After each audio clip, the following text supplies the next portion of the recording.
Olá, querido irmão, querida irmã, este é o programa Tesouro da Igreja.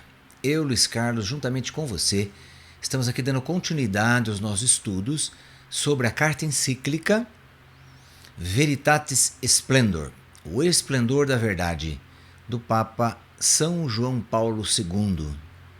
Bem, é um documento que trata da moral cristã, da moral católica. Tem como base então os 10 mandamentos.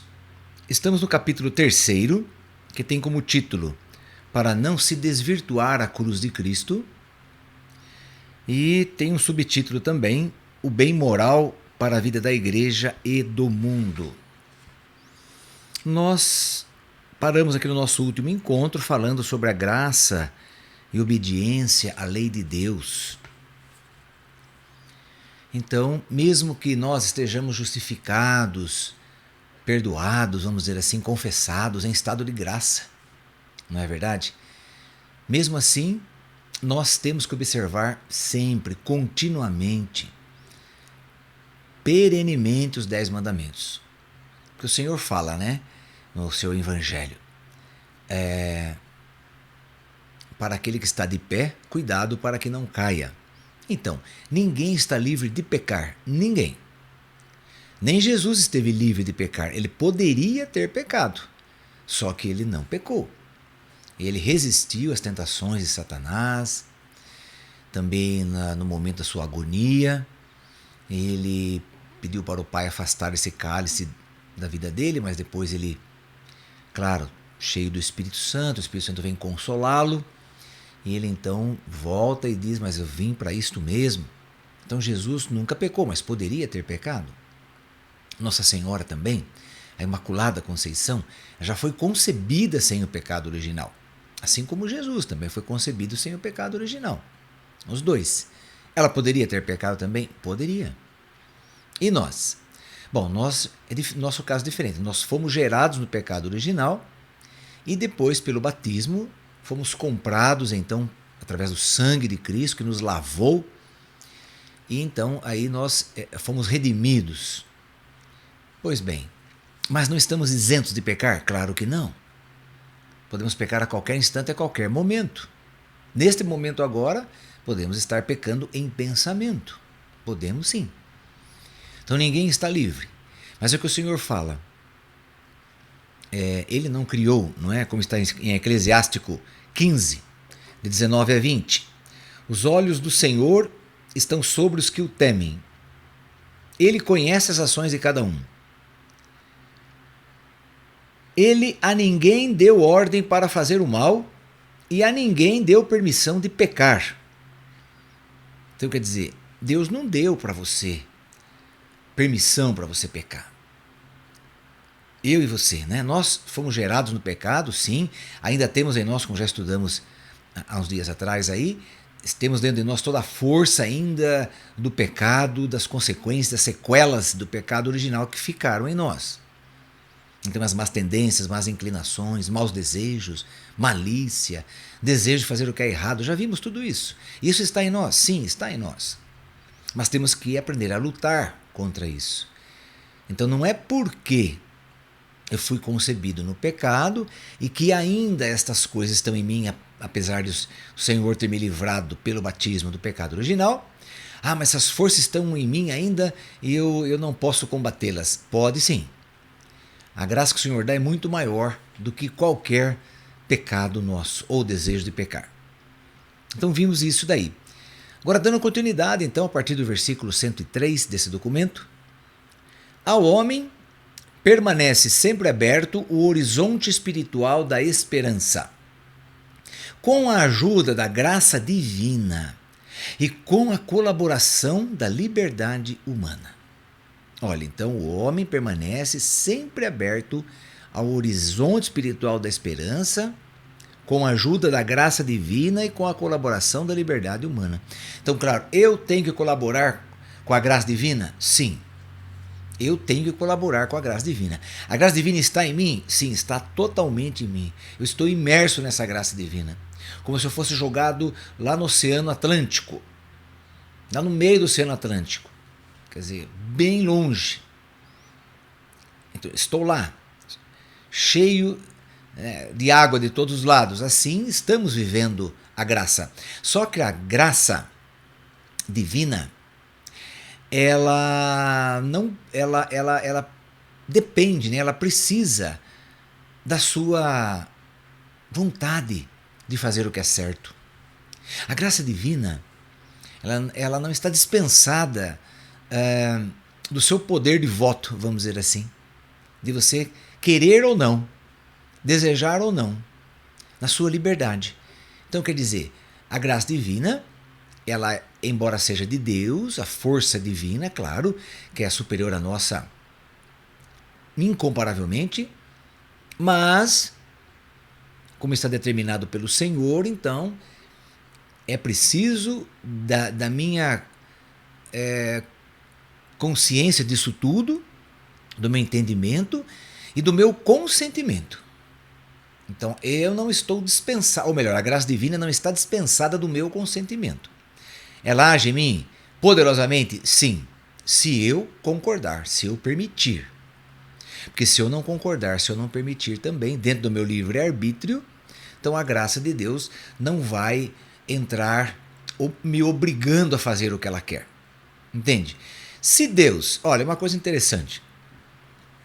Tem muita gente que fala assim, mas por que Deus, então, deixou a liberdade para a gente, sendo que Ele sabe o que é melhor para nós? Ok, Ele sabe. Mas, se Ele agisse assim, como fizesse de nós um robô, você apertou um botão, ele vai seguir a ordem daquele botão. Ok? Deus não quer fazer isso com a gente, Ele não quer nos transformar em robôs. Ele nos dá toda a graça, mas também não tirou de nós as sequelas do pecado, para nós optarmos por Ele, sempre nos decidirmos por Ele, sempre renunciando ao pecado, renunciando ao mal, renunciando à corrupção, à malícia, ao desejo de roubar, de mentir, sempre renunciando a isso e buscando as virtudes do Espírito Santo, buscando sempre a verdade, consciência reta, atos morais inequívocos, não é? Quer dizer, isso então o Senhor espera de cada um de nós. É a nossa opção por Ele e pela graça dEle. Bem, continuando aqui então que o Santo Padre fala. É na cruz salvadora de Jesus, no dom do Espírito Santo, nos sacramentos que promanam do lado trespassado do Redentor, que o crente, quer dizer, aquele que acredita, né, eu e você, que o crente encontra a graça e a força para observar sempre a lei santa de Deus, inclusive no meio das mais graves dificuldades. Bem, então veja aqui a receita do bolo que ele está passando para nós. Você quer fazer da sua vida um bolo maravilhoso, um bolo perfeito? Qual é a receita desse bolo? Então, vamos lá. Nós temos em nós o que não presta. Aquilo que São Paulo falou para nós no último encontro, né? Eu desejo fazer o bem, mas quando eu vejo, fiz o mal. Então, o que tem de mal está em nós. O que está de bom vem de Deus. Devemos procurar então o que vem de Deus. Aonde? A receita. É na cruz salvadora de Jesus. Então, quer dizer, vem da cruz salvadora de Jesus. E também no dom do Espírito Santo, nos sacramentos que promanam do lado trespassado do Redentor. Então, de onde saem os sacramentos? Do lado trespassado. Que lado é esse? O lado aberto pela lança do soldado. A ordem para os soldados foi: olha, está chegando 3 horas da tarde, os corpos não podem mais ficar lá por causa da lei dos judeus, da lei pascal deles aí, então não pode adentrar aí esse horário. Então vocês vão lá e se eles não estiverem mortos, né, os 3 que foram crucificados, Jesus no meio e com mais 2 pessoas, um de cada lado, então aí vocês quebram as pernas deles para eles se asfixiarem e morrerem. Que a morte por crucificação é uma morte por asfixiamento. A pessoa fica pendurada ali, não vai aguentando mais a dor, não vai aguentando, porque para ela respirar, ela tem que forçar o pé para o corpo subir. Mas os pés estão transpassados por pregos que quebraram seus ossos e entraram pelos ossos, músculos e nervos, etc. Então, quer dizer, forçar o pé ali é muita dor, é uma dor assim, e nós não podemos nem imaginar. Então a pessoa vai cedendo, o seu pulmão vai fechando e ele vai morrendo por asfixia. Para não morrer, ele faz esse esforço que dói demais. Mas tem hora, aí ele não aguenta mais fazer aquele esforço, não aguenta mais aquela dor, então ele se entrega e morre. Mas ele vai lutando.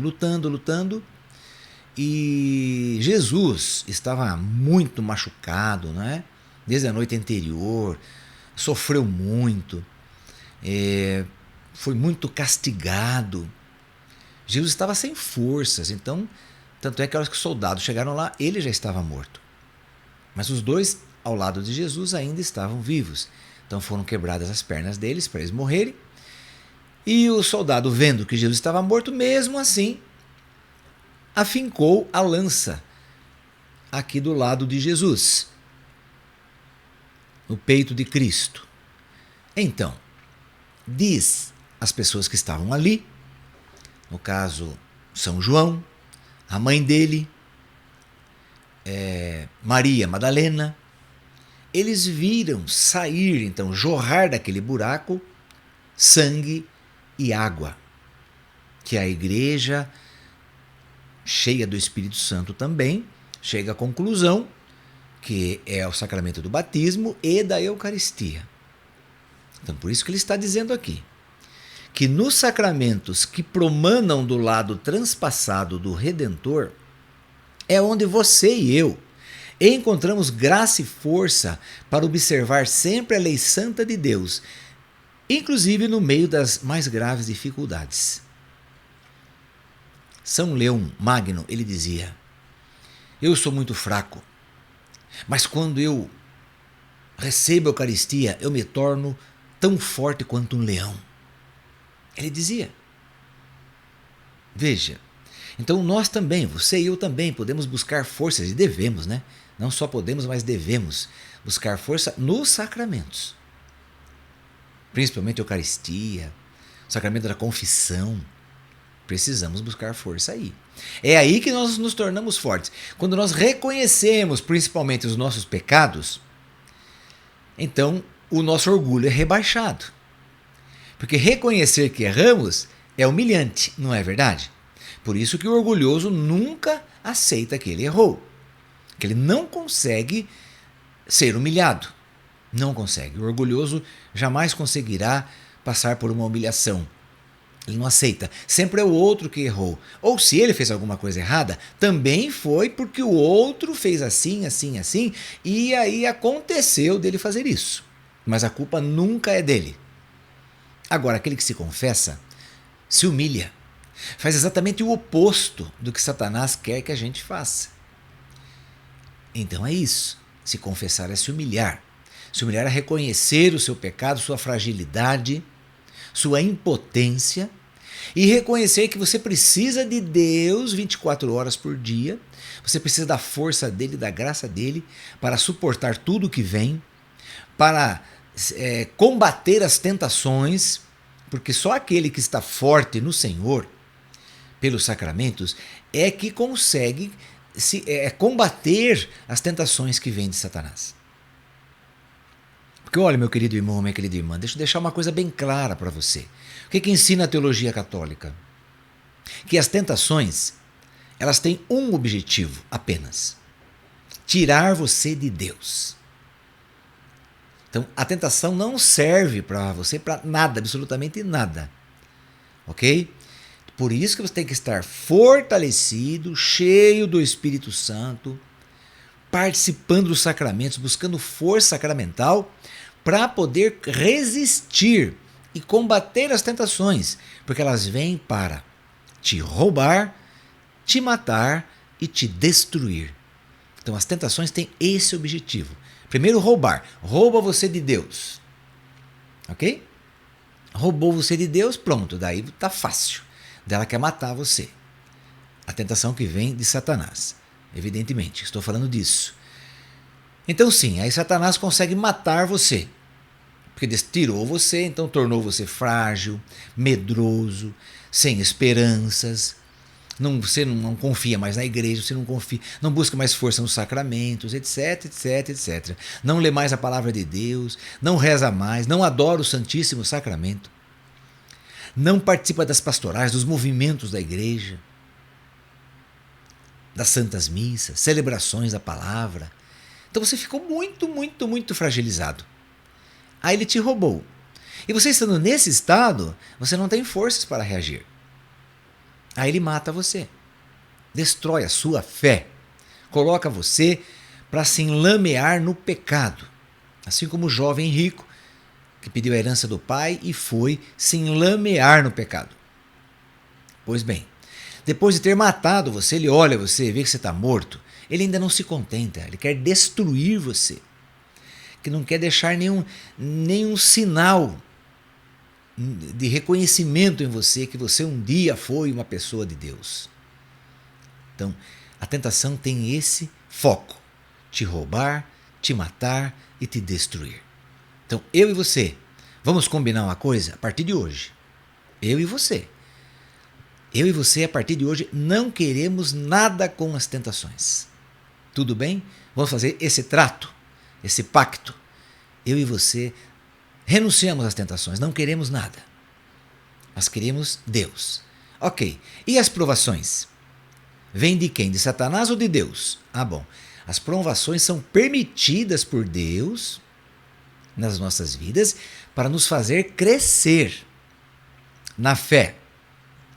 Então a provação vem, Deus te ajuda, Deus te dá força, combate com você, dá condições para você superar aquela vicissitude, aquela contingência, aquele problema. Deus te dá forças para você ficar forte. Então a aprovação vem para te fortalecer. Ok, querido irmão, querida irmã? Essa é a diferença entre tentação e provação. Ok? Agora, então nos sacramentos, na cruz de Cristo, no dom do Espírito, que nós encontramos força para observar sempre a lei santa de Deus. Não é fazer como o jovem rico fez. Foi falar com Jesus e disse lá: olha, eu já cumpro os mandamentos. Jesus falou: cumpre os 10 mandamentos. O que o jovem rico colocou para Jesus? Mestre, que devo fazer de bom para alcançar a vida eterna? Jesus falou: siga a lei e os profetas, quer dizer, siga os mandamentos. Ele falou: isso eu sigo desde criança. Sempre observei os mandamentos, sempre paguei meus dízimos. Naquele tempo pagava dízimo do cominho, pagava dízimo da pimenta, do orégano, pagava dízimo de tudo, né? Eles pagavam todo esse tipo de dízimo aí. Então ele falou: eu sigo sempre isso, pago todos os dízimos. Então, quer dizer, não me falta nada, não é? Então, quer dizer, ele então, vamos dizer assim, vamos comparar com nós hoje. Ele dizia: bom, já que eu estou seguindo tudo certinho, não preciso fazer mais nada. Aí que está o nosso engano. De repente pensamos assim: estou na igreja, sempre comungando, sempre me confessando, buscando fazer o bem, seguindo os mandamentos. Acho que não me falta mais nada, acho que eu estou tranquilo. Aí é que nós nos enganamos. Aí é que nos tornamos presas fáceis para Satanás. Então cuidado, meu querido irmão, minha querida irmã, não vamos relaxar no nosso zelo. São Paulo fala isso. Não relaxeis no vosso zelo. Se você é zeloso, zelosa, eu também sou, fazemos o possível para isso, vamos continuar fazendo com mais esmero ainda. Fazer mais, vamos procurar fazer melhor, com mais diligência, com mais observação. Entende? Não é porque nós estamos aí, sabe, comungando, etc, etc, que nós estamos livres disso, de jeito nenhum. É o que ele fala aqui, né? Bem, como diz Santo André de Creta, a própria lei foi animada pela graça e colocada a serviço desta numa combinação harmônica e fecunda. Então veja, a lei é animada pela graça. As duas têm que andarem juntas. A lei e a graça. Cada uma delas conservou as suas características sem alteração nem confusão. Mas a lei, que antes constituía um ônus gravoso e uma tirania, tornou-se por obra de Deus peso suave e fonte de liberdade. Então, se a lei era pesada, pela graça de Deus, pelo dom do Espírito, pelos sacramentos, ela tornou-se obra de Deus, peso suave e fonte de liberdade. Então, só seguindo a lei de Deus que eu serei eternamente livre e verdadeiramente livre. Só no mistério da redenção de Cristo se encontram as concretas possibilidades do homem. Seria um erro gravíssimo concluir que a norma ensinada pela Igreja é, em si própria, apenas um ideal que deve, posteriormente, ser adaptado, proporcionado, graduado às concretas possibilidades do homem, segundo um cálculo dos vários bens em questão. Mas, quais são as concretas possibilidades do homem? E de que homem se fala? Do homem dominado pela concupiscência ou do homem redimido por Cristo? Pois é disso que se trata, da realidade da redenção de Cristo. Cristo redimiu-nos. Cristo pagou o nosso resgate. Cristo nos comprou. O que é redimir? Ele nos comprou de Satanás, nos adquiriu de volta. Deus, o Pai, tinha nos perdido para Satanás porque ele enganou Adão e Eva lá no paraíso. Então, nós somos roubados de Deus, na verdade. Assim como um sequestrador rouba uma pessoa da família. Assim fez Satanás, nos roubou. É aquilo que eu estava explicando agora há pouco. Ele quer nos roubar, nos matar e nos destruir. Então, agora, Cristo nos redimiu. O que significa que ele nos deu a possibilidade de realizar toda a verdade do nosso ser. Ele libertou a nossa liberdade do domínio da concupiscência. E se o homem redimido ainda peca, não é devido à imperfeição do ato redentor de Cristo, mas à vontade do homem de furtar-se à graça que brota daquele ato. O mandamento de Deus é certamente proporcionado às capacidades do homem, mas às capacidades do homem a quem foi dado o Espírito Santo, do homem que, no caso de cair em pecado, sempre pode obter o perdão e gozar da presença do Espírito. Nesse contexto, meu irmão, minha irmã, abre-se o justo espaço à misericórdia de Deus pelo pecado do homem que se converte e a compreensão pela fraqueza humana.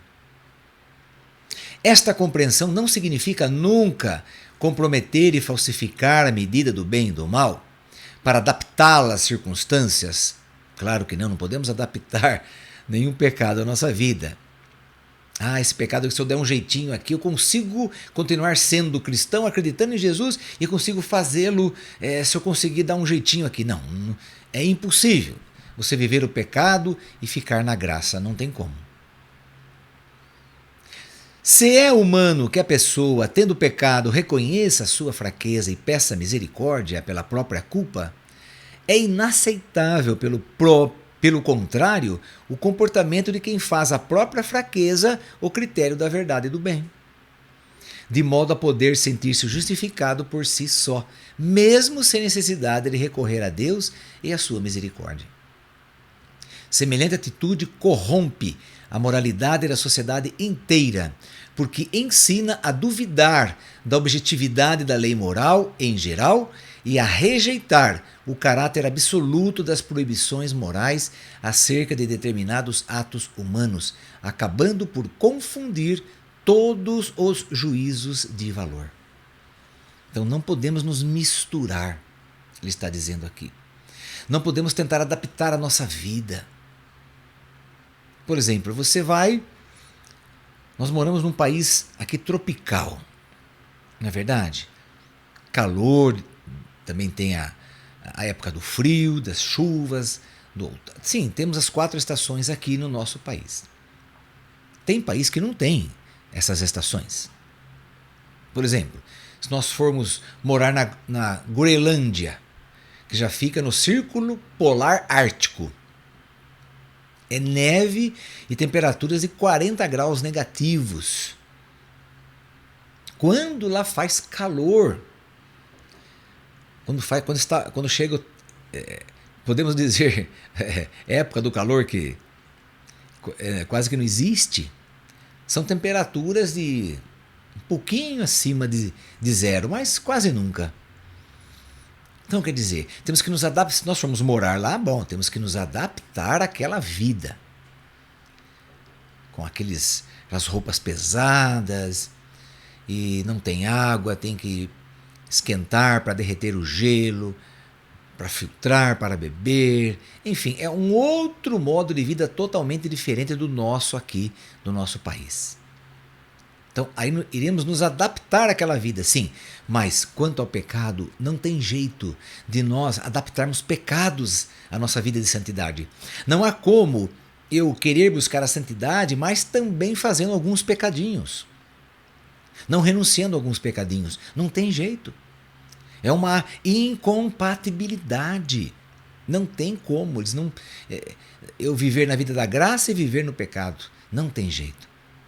Não tem como ficar com os pés em duas canoas. Então é isso que o Papa está aqui falando para nós. Tudo bem? Querido irmão, querida irmã, vamos fazer a nossa oração final. A Nossa Senhora, exemplo de santidade. Ó Maria, Mãe de Misericórdia, velai sobre todos para não se desvirtuar a cruz de Cristo, para que o homem não se extravie do caminho do bem, nem perca a consciência do pecado, mas cresça na esperança em Deus, rico de misericórdia. Cumpra livremente as boas obras por ele de antemão preparadas, e toda a sua vida seja assim, para louvor da sua glória. Que o Senhor nos abençoe em nome do Pai, do Filho e do Espírito Santo. Amém. E até o nosso próximo programa, se Deus quiser.